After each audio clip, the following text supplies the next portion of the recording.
Grande, spacieuse, confortable et de conception allemande. Voilà comment décrire ce modèle en quelques mots.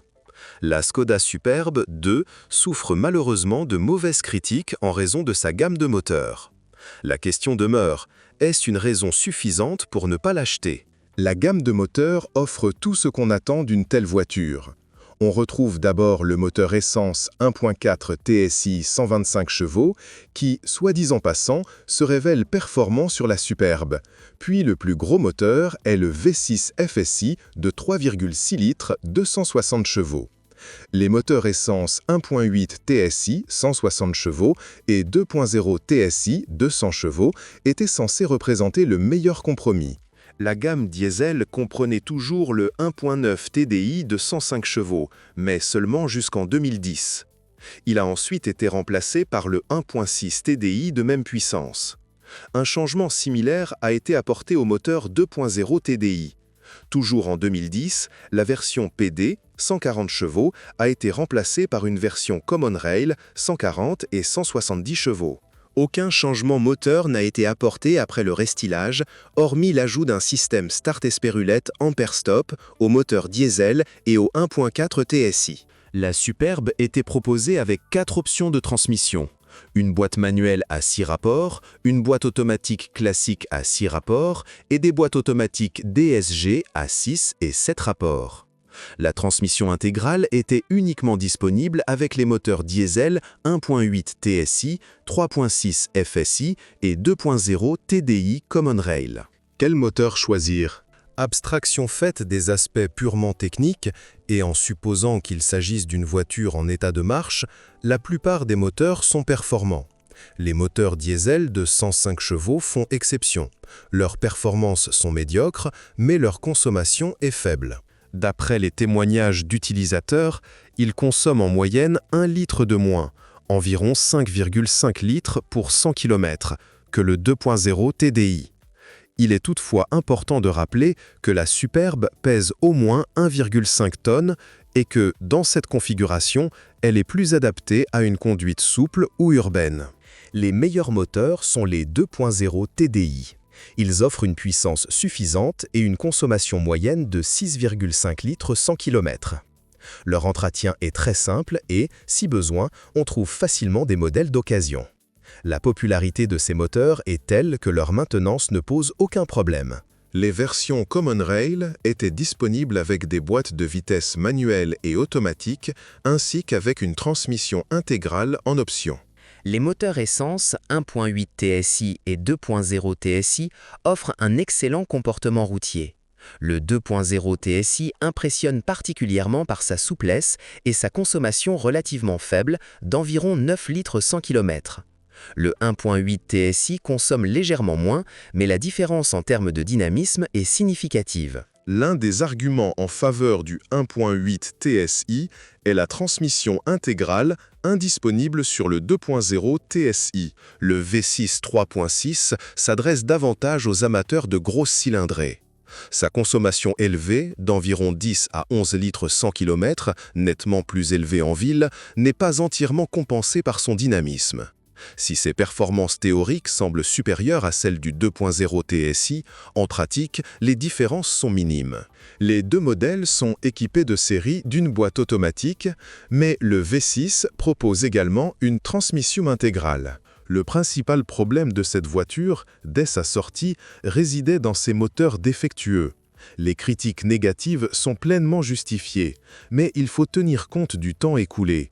Il est inutile de se fier à des guides datant d'il y a 5 à 8 ans, car les moteurs censés rendre l'âme ont déjà rendu l'âme. Certains ont été remplacés, d'autres réparés, et d'autres encore modernisés, améliorés avec de nouvelles pièces. Par conséquent, la Superbe 2 mérite aujourd'hui une meilleure appréciation qu'à l'époque où sa production s'est arrêtée. Et à mon avis, il ne faut pas se fier uniquement aux moteurs. Les moteurs essence 1.8 et 2.0 TSI de la famille EA888 et le diesel 2.0 TDI PD étaient initialement considérés comme défectueux. Il s'est avéré par la suite que le TDI CR n'était pas exempt de défauts non plus. Les véhicules actuellement en circulation ont très probablement déjà été réparés. Les pistons et les segments du TSI ont dû être remplacés. Les culasses du TDI PD présentaient généralement des fissures, mais ce problème est désormais résolu. En revanche, le système de lubrification du TDI CR, et plus particulièrement la pompe à huile, posait problème. Il est de notoriété publique que le moteur 1.8 TSI, portant le code BZB, ne présentait pas de défaut de segment de piston.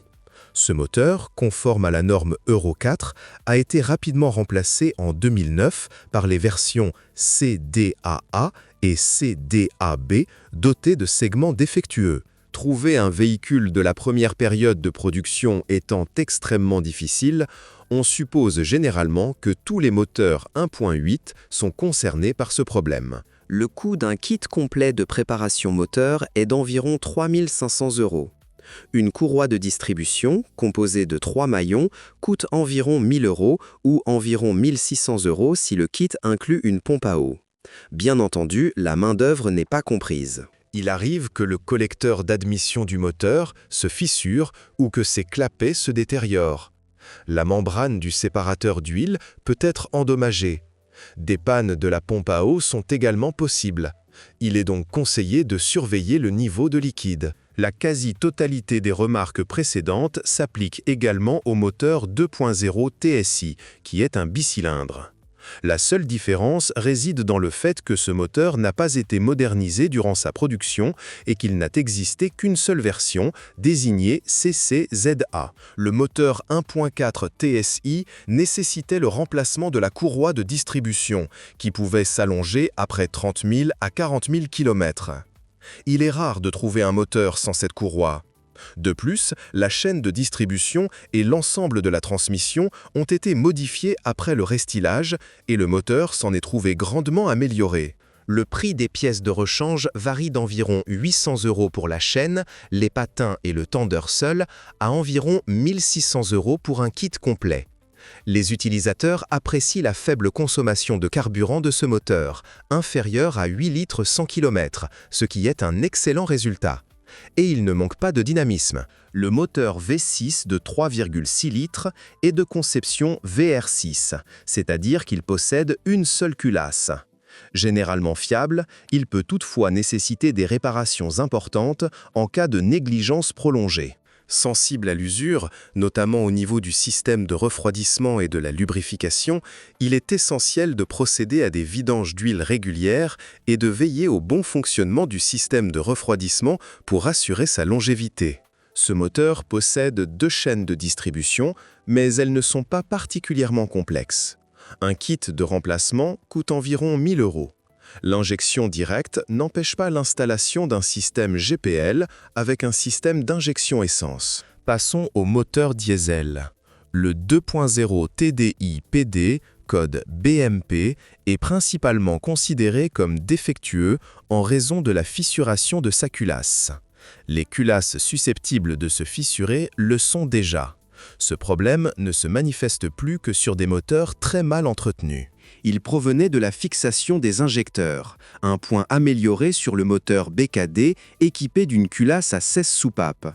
Ce moteur diesel est aussi robuste que les anciens 1.9 TDI. Le problème des premiers 2.0 TDI et des versions Common Rail plus récentes, version 170 chevaux, résidait dans une conception défectueuse de la pompe à huile, nécessitant des réparations et des contrôles périodiques, notamment lors du remplacement de la courroie de distribution.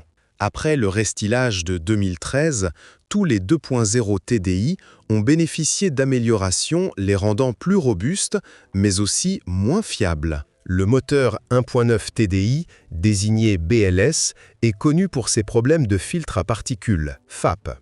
Certains utilisateurs ont résolu le problème en supprimant eux-mêmes le dispositif de sécurité. Si vous avez des inquiétudes concernant le filtre à particules et le moteur 1.9 TDI, un contrôle technique approfondi de votre véhicule est recommandé. Le moteur 1.6 TDI est théoriquement identique au 2.0 TDI CR, mais il est moins fiable. De toute façon, il est généralement déconseillé d'acheter une telle voiture.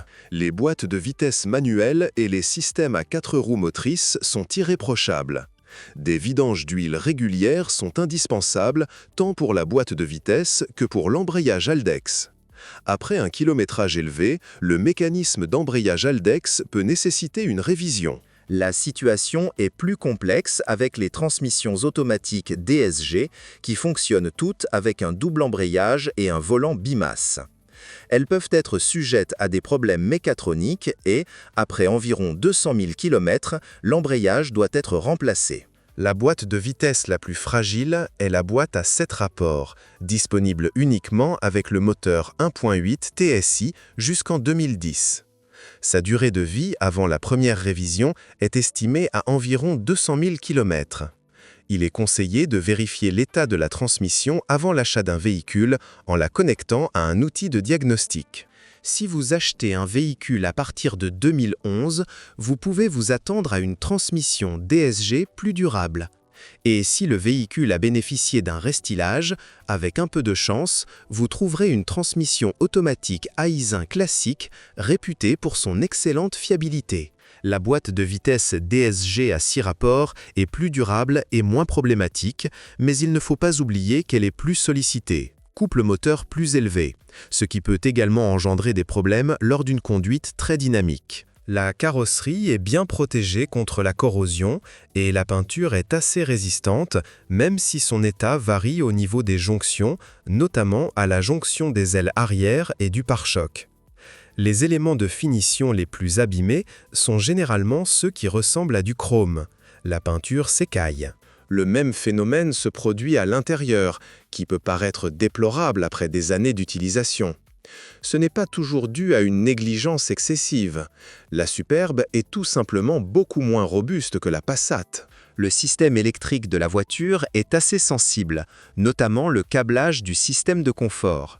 Cela peut entraîner un dysfonctionnement du rétroviseur intérieur, des vitres électriques, de l'éclairage du haillon et du mécanisme Twin Door. Les pannes de phare sont également fréquentes. Bonjour les amis. Vous cherchez une voiture d'occasion? Vous devez prêter attention au site web carm.pro. Carm.pro est grand catalogue de voitures, moteurs, boîtes de vitesse. Et le meilleur, c'est que vous pouvez trouver des informations sur les pannes de n'importe quelle pièce. Complètement gratuit. Allez sur le site web carm.pro et découvrez tous les éventuels points faibles des voitures d'occasion.